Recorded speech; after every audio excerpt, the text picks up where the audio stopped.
Yang pertama adalah definisi investasi jangka panjang. Investasi jangka panjang adalah strategi keuangan yang digunakan untuk mengoptimalkan pertumbuhan nilai aset dalam jangka waktu yang lebih lama, biasanya lebih dari 5 tahun. Investasi jangka panjang adalah strategi yang sering direkomendasikan untuk membangun kekayaan secara bertahap dan mencapai stabilitas finansial. Investasi jangka panjang dalam akuntansi adalah penanaman modal yang dilakukan dengan tujuan menghasilkan keuntungan dalam jangka waktu yang lama, biasanya lebih dari 1 tahun. Investasi ini dicatat di neraca perusahaan sebagai aset tidak lancar yang wujudnya dapat berupa saham, obligasi, real estate, atau aset lainnya yang tidak dimasukkan untuk dijual dalam waktu dekat. Selanjutnya adalah tujuan investasi jangka panjang. Yang pertama adalah investasi jangka panjang digunakan sebagai pengendali sebuah perusahaan atau orang tertentu dengan kepemilikan modal. Yang kedua adalah untuk menciptakan pertumbuhan kekayaan yang berkelanjutan dan juga mempersiapkan keuangan untuk masa depan sesuai dengan tujuan. Yang ketiga adalah investasi jangka panjang ini juga banyak digunakan sebagai persiapan cadangan keuangan untuk situasi darurat atau kebutuhan tak terduga di masa depan. Dan yang keempat adalah memperoleh penghasilan pasif pada waktu tertentu seperti bunga dan dividen. Selain itu, dalam perusahaan, investasi jangka panjang dibeli untuk mengawasi perusahaan lain. Yang kedua, untuk memperoleh pendapatan yang tetap setiap tahunnya. Yang ketiga, untuk membentuk dana khusus. Yang keempat, untuk menjamin kontinuitas suplai bahan baku. Dan yang terakhir, untuk menjaga hubungan antar perusahaan. Selanjutnya adalah perbedaan investasi jangka panjang dengan investasi jangka pendek. Yang pertama dapat dilihat dari jangka waktu, yang kedua tingkat resiko, dan juga dilihat dari rencana keuangan investor. Yang pertama adalah jangka waktu. Investasi jangka panjang merupakan komitmen penanaman modal untuk periode waktu yang lebih lama, biasanya lebih dari 1 tahun. Investasi jangka pendek cenderung mengejar keuntungan yang cepat dalam waktu yang singkat, seringkali kurang dari waktu 1 tahun. Yang kedua adalah tingkat resiko. Investasi jangka panjang lebih bersifat proaktif dan lebih mampu mengatasi volatilitas pasar yang mungkin terjadi dalam jangka pendek. Dan yang ketiga adalah rencana keuangan investor. Dalam investasi jangka panjang, investor fokus pada pertumbuhan kekayaan jangka panjang yang memungkinkan peningkatan nilai investasi seiring dengan waktu yang berjalan, seringkali dalam bentuk aset yang berkembang atau memberikan dividen. Investasi jangka pendek lebih cenderung bersifat liquid yang memungkinkan investor untuk dengan cepat mengambil keuntungan atau menanggapi perubahan pasar yang instan. Oke, masuk ke materi yang berikutnya, yaitu alasan mengapa investasi jangka panjang ini dianggap sangat penting. Nah, yang pertama itu adalah karena adanya pertumbuhan modal yang signifikan. Nah, dengan kita berinvestasi ke dalam aset yang dianggap memiliki pertumbuhan yang cukup signifikan seperti saham atau properti, kita bisa meningkatkan nilai investasi kita secara substansial seiring dengan berjalannya waktu. Kemudian yang kedua adalah mencapai tujuan keuangan jangka panjang. Nah, menabung saja ini dianggap tidak cukup, tapi dengan investasi yang tepat kita bisa membangun kekayaan untuk tujuan mencapai finansial yang mencukupi seperti pensiun, pendidikan anak, atau kepemilikan rumah. Kemudian yang ketiga adalah perlindungan inflasi. Nah, investasi aset seperti emas, saham, obligasi, real estate itu bisa membantu menjaga nilai mata uang kita dari dampak inflasi di masa mendatang untuk mengurangi daya beli seiring berjalannya waktu. Kemudian yang terakhir adalah pendapatan pasif. Nah, investasi seperti properti sewaan itu bisa kita jadikan sebagai sumber pendapatan tambahan, sehingga kita tidak perlu bekerja secara aktif tapi tetap mendapatkan pendapatan. Kemudian masuk ke jenis-jenis investasi jangka panjang. Nah, yang pertama ini ada saham. Saham ini adalah surat berharga yang menjadi bukti kepemilikan investor pada sebuah perusahaan atau perseroan terbatas.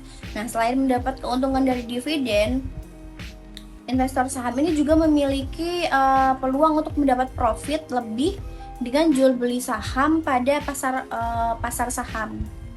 Kemudian yang kedua ini ada obligasi. Obligasi ini adalah surat hutang yang diserahkan oleh peminjam kepada pemberi pinjaman. Dalam surat berharga ini tercantum nama dan nama serta tanggal jatuh tempo pinjaman serta dengan bunganya. Nah, dalam jangka waktu investasi panjang ini berkisar dari waktu 1 tahun hingga 10 tahun. Nah, bagi pengusaha obligasi merupakan kesempatan untuk mendapatkan dana guna meningkatkan bisnisnya. Kemudian yang ketiga ini adalah properti. Nah, investasi ini dianggap bentuk investasi jangka panjang yang cukup menguntungkan karena bisa kita ketahui bahwa setiap tahunnya ini tanah mengalami kenaikan harga yang cukup signifikan. Misalnya kita membeli tanah ataupun properti, kemudian kita rawat, lalu kita sewakan, itu dapat memberikan keuntungan yang cukup menggiurkan ya. Serta dari waktu 5-10 tahun ke depan, properti ini harganya tentu akan mengalami kelonjakan kenaikan harga itu yang cukup besar ya. Nah, akan tetapi properti jenis investasi ini cukup membutuhkan modal yang sangat besar, tetapi tentu juga dengan potensi pengembalian dana yang cukup besar pula. Kemudian ada emas atau logam mulia. Nah, emas atau logam mulia ini merupakan salah satu investasi yang menguntungkan setiap tahunnya, karena kita bisa membeli emas itu kapan saja, karena harga emas ini juga cenderung stabil ya. Nah, dengan adanya inflasi yang meningkat setiap tahun, apabila inflasi ini mengalami penurunan, harga emas ini cenderung tidak turun secara drastis. Yang kelima ini adalah reksadana. Nah, reksadana ini merupakan surat berharga atau yang bisa dijadikan bukti atau sebagai klaim. Selanjutnya adalah strategi investasi jangka panjang. Yang pertama adalah lakukan perencanaan keuangan yang matang. Tetapkan tujuan keuangan yang jelas, seperti tentukan jumlah yang diinginkan untuk investasi secara rutin dan pilih instrumen investasi yang sesuai dengan profil risiko dan tujuan keuangan. Yang kedua adalah melihat kinerja manajemen perusahaan. Manajemen perusahaan merupakan penentu keberhasilan apakah suatu perusahaan dapat bertumbuh ke arah yang lebih baik ataupun sebaliknya. Jika pengelolaan perusahaan tersebut bagus dan likuiditas sahamnya juga terjaga, maka tidak perlu ragu untuk menginvestasikan dana jangka panjang ke perusahaan tersebut. Yang ketiga adalah melakukan evaluasi secara berkala. Melakukan evaluasi portofolio saham dengan cara mengikuti informasi dengan perkembangan pasar dan juga melakukan evaluasi terkait aksi korporasi, kebijakan, serta laporan keuangan. Yang keempat adalah menginvestasikan kembali dividen yang didapat atau disebut dengan compounding interest. Menginvestasikan kembali dividen yang didapat sehingga dalam jangka waktu yang lebih panjang akan menghasilkan nilai yang lebih besar. Dan yang terakhir adalah disiplin, sabar, dan juga berpotensi. Investasi jangka panjang adalah sebuah proses yang membutuhkan waktu dan kesabaran. Kunci utama dalam investasi jangka panjang adalah disiplin dengan konsisten dalam menyisihkan dana untuk investasi, mengikuti rencana investasi yang telah ditetapkan, dan juga tidak tergoda untuk melakukan perubahan impulsif saat melihat fluktuasi pasar. Nah, selanjutnya adalah resiko investasi jangka panjang. Ada berbagai resiko investasi jangka panjang, yaitu yang pertama adalah resiko pasar. Resiko ini terjadi karena adanya sentimen keuangan yang sering disebut dengan resiko sistematis dan tidak dapat dihindari. Hal ini biasanya dipengaruhi oleh isu politik, kerusuhan, resesi ekonomi, dan sebagainya. Yang kedua adalah resiko suku bunga. Resiko yang mungkin muncul akibat nilai relatif aktiva berbunga seperti pinjaman dan obligasi yang memburuk akibat naiknya tingkat suku bunga. Pada umumnya, jika terjadi kenaikan suku bunga, maka berbanding terbalik dengan harga obligasi yang akan menurun. Resiko suku bunga pada investasi jangka panjang biasanya bisa diukur berdasarkan jangka waktu obligasi. Yang ketiga adalah resiko inflasi. Terjadinya inflasi akan mempengaruhi investasi jangka panjang. Saat terjadinya inflasi, harga konsumen akan mengalami kenaikan, sedangkan daya beli masyarakat akan mengalami penurunan. Apabila terjadi inflasi, nilai uang juga akan menurun. Misalnya, kita mempunyai portofolio investasi hingga 10 juta rupiah. Kemudian terjadi inflasi sebesar 5%, maka kita akan kehilangan 2 juta rupiah dalam nilai tersebut. Berikutnya, metode pencatatan penanaman modal saham. Ada dua, yaitu cost method dan equity method. Yang pertama, cost method adalah kepemilikan yang kurang dari 20%, yaitu penanaman modal di dalam neraca dicatat sebesar harga pokok, dan perubahan harga pasar tidak dicatat sebagai laba atau rugi pada saat saham dijual. Yang kedua, equity method, yaitu kepemilikan saham sebesar 20% sampai dengan 50% adalah penanaman modal dalam neraca dicatat sebesar harga pokok. Dan pada akhir periode, harga pokok dirubah sesuai dengan bagian laba atau rugi yang didapat perusahaan yang sahamnya dirubah. Yang ketiga, equity method, dan dibuat laporan keuangan yang dikonsolidasikan untuk kedua perusahaan tersebut biasanya digunakan untuk kepemilikan saham di atas 50%. Di sini laporan keuangan induk perusahaan harus dikonsolidasikan dengan laporan keuangan anak perusahaan. Adapun metode pencatatan investasi dalam obligasi, kewajiban yang dibeli untuk tujuan penanaman modal jangka panjang dicatat dengan jumlah harga perolehannya, yaitu harga beli ditambah semua biaya pembelian seperti komisi, materai, provisi, dan lain sebagainya. Apabila harga beli berbeda dengan nilai nominal obligasi, selisihnya disebut agio atau disagio obligasi.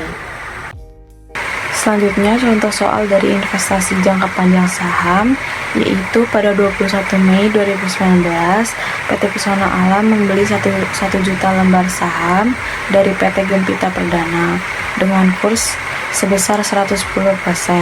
Biaya yang dikeluarkan adalah komisi broker, pajak, dan administrasi senilai Rp2.750.000. Nilai nominal saham yaitu Rp500 per lembar, dan kepemilikan sahamnya adalah 35%.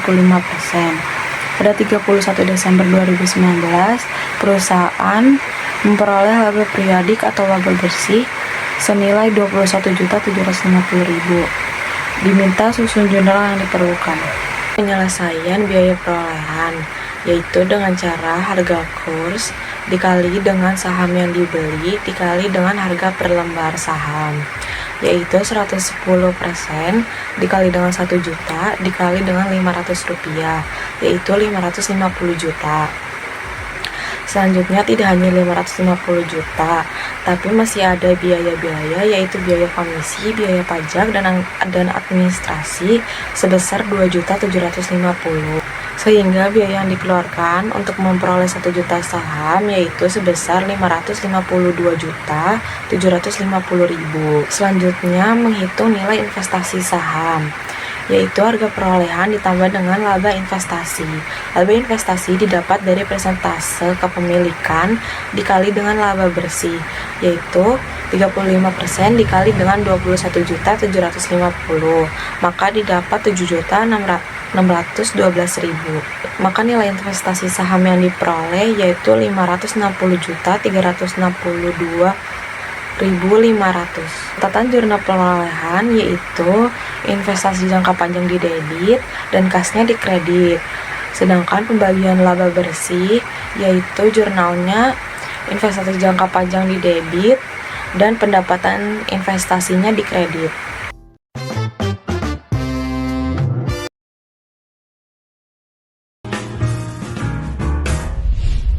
Pasar saham, dua kata yang kebanyakan orang mikirnya adalah mainannya om-om tajir memakai jas di pusat kota. Tapi makin kesini makin banyak juga yang sadar kalau sebenarnya investasi itu bisa juga buat siapa aja.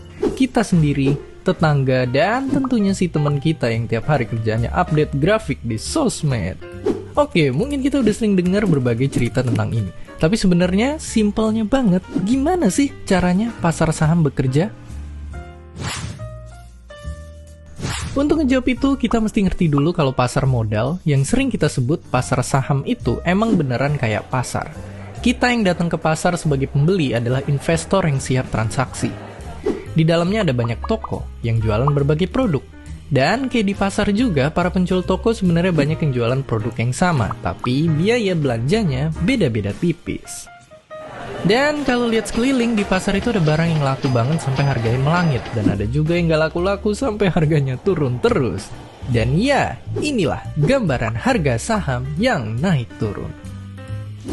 Tapi emangnya kenapa sih harga saham itu bisa naik banget atau bahkan turunnya gila-gilaan? Jadi sebelum jawab itu, kita mesti tahu kalau saham itu bukti kepemilikan modal sebuah perusahaan. Tapi nggak semua perusahaan itu ada di pasar modal, karena ada syarat yang harus dipenuhin. Simpelnya gini, bayangin abang bakso kesayangan kita suatu saat usahanya makin maju dan punya banyak restoran di Indonesia. Terus karena tiap tahun untung terus, Mang Loncat berencana buat nambahin modal dengan menjual sebagian kepemilikan perusahaannya ke orang-orang lewat pasar modal. Apa yang dilakuin Mang Loncat disebut IPO. Nah, bukti kepemilikan itulah yang disebut lembar saham. Lembaran saham inilah yang dibeli para investor dengan harapan bisa dapat imbalan dari dua cara, lewat kenaikan harga saham atau dari waktu perusahaan bagiin keuntungan. Ini juga ngejawab soal naik turunnya harga saham. Ya, semakin bagus perusahaannya, maka makin banyak orang yang mau beli saham perusahaan itu dan makin juga menjulang harganya. Atau sebaliknya, kalau masa depannya suram, akhirnya nggak ada yang mau beli sahamnya dan bikin harga saham jadi melorot ke harga paling rendah. Tapi selain dari performa perusahaan, ada faktor lain yang nyebabin naik turunnya harga saham.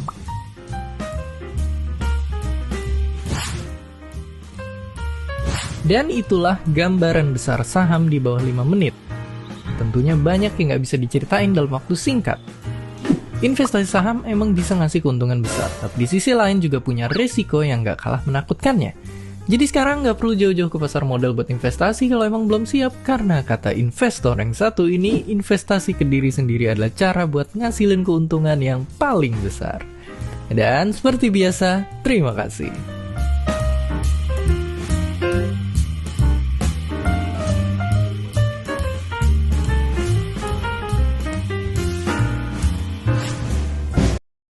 Yang terakhir, kesimpulan dari materi investasi jangka panjang adalah investasi jangka panjang merupakan strategi yang berfokus pada pertumbuhan nilai aset yang optimal melalui perencanaan yang baik, diversifikasi portofolio, dan disiplin dalam menghindari keputusan emosional. Investasi ini memungkinkan manfaat dari bunga majemuk dan keuntungan pajak, serta mengurangi risiko melalui diversifikasi. Dengan demikian, investasi jangka panjang merupakan cara yang efektif untuk mencapai tujuan keuangan jangka panjang.